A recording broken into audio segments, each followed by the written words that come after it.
조갑제TV 시청자 여러분 안녕하십니까. 2022년 2월 24일 정오입니다. 이제 투표일까지 불과 13일 남았습니다. 사전투표를 기준으로 하면은 다음 주 금요일이니까 8일밖에 남지 않았습니다. 다음 주 금요일, 토요일 사전투표가 있습니다. 이제 투표가 임박하니까 또 이재명 후보의 지지율이 아직은 윤석열 후보에게 못 미치니까 이 문재인 정권이 본격적으로 금권선거, 관권선거에 나오고 있다는 긴장감을 느끼게 합니다.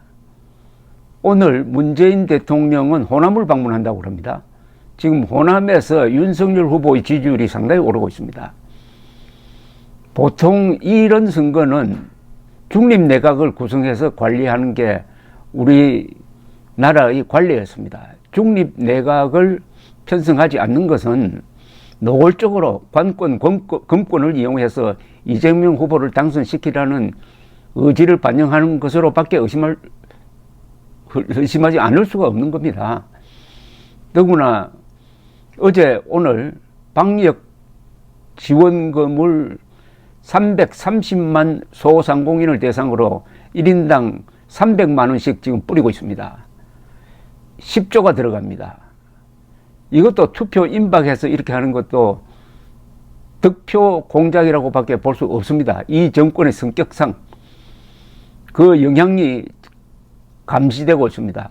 소상공인이 가장 반정부적이었는데 최근 조사에 의하면 이재명 후보 지지가 윤석열 후보 지지보다 더 많습니다. 이것은 가공할 금권 선거의 영향력입니다. 여기에다가 박범계 법무장관은 이 선거를 공정하게 관리해야 할 사람인데 이 사람이 이재명 더불어민주당 대통령 후보 선거운동용 단체 채팅방에 포함돼 있었던 것으로 확인됐다고 조선닷컴이 방금 보도했습니다. 법무장관은 선거 관련 형사사건을 최종적으로 수사, 기소하는 검찰 사무를 관장하는 책임자입니다. 공무원 정치 중립 의무에 관한 논란이 제기되지 않을 수 없는 거죠.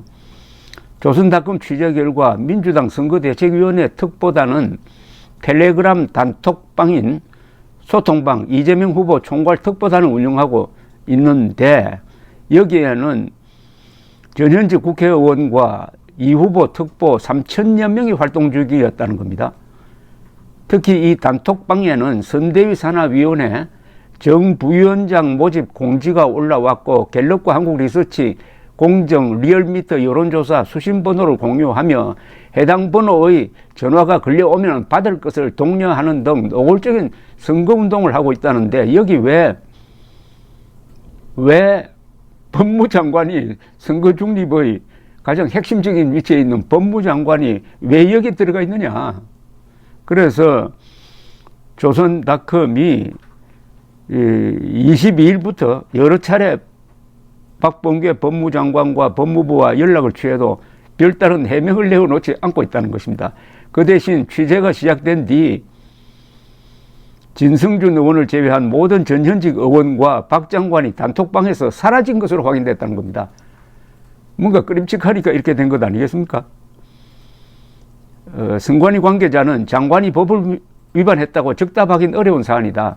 공무원의 신분과 선대위 특보단 성격 등 종합적으로 따져봐야 한다고 했는데 따져볼 게 뭐가 있습니까? 공무원이 여당 대통령 후보 선거 조직에 들어간 것 아닙니까?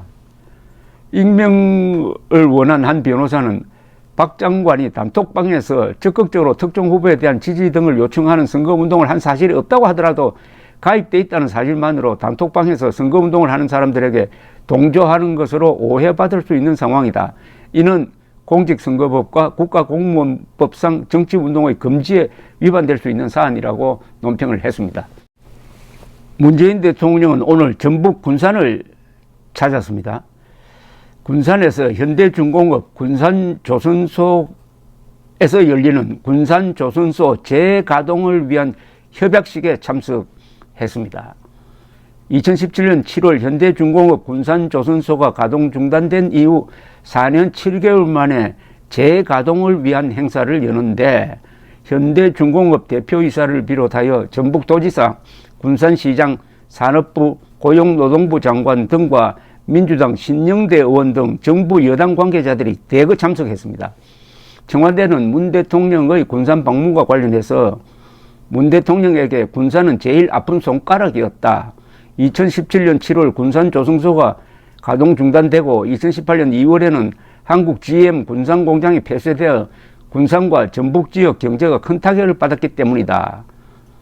그러면서 집권 이후에도 군산을 챙겨왔다는 점을 강조하면서 이런 이례적 방문이 선거 개입이 아니다 하는 이야기를 했는데, 글쎄요, 이 정도 행사에 대통령이 직접 참석한다는 게 뭔가 좀 이상하지 않습니까?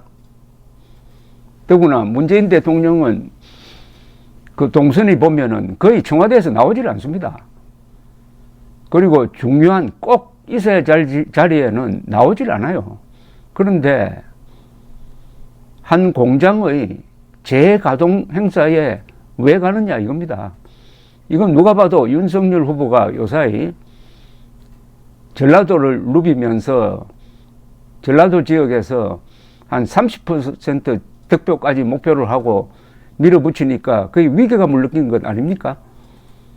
자, 방역지원금 투표 직전 지급, 문재인의 군산 출장, 박범계, 이재명 후보 선거조직 가입, 이 세 개를 이으면 뭐가 됩니까 이거?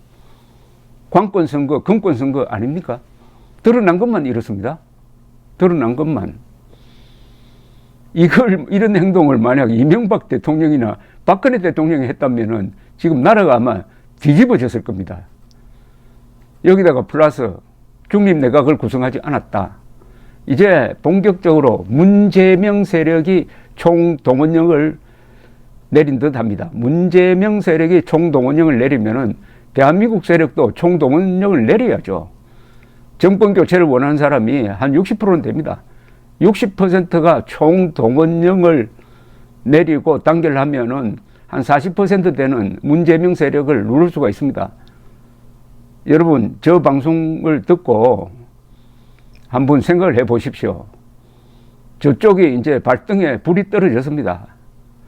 그리고 이쪽은 윤석열, 안철수 두 사람 단일화가 이루어지지 않는 상태에서 서로 폭로전을 하고 있습니다. 이렇게 하면 안 되죠. 문재명 세력이 단결했는데 대한민국 세력이 분열하면 되겠습니까?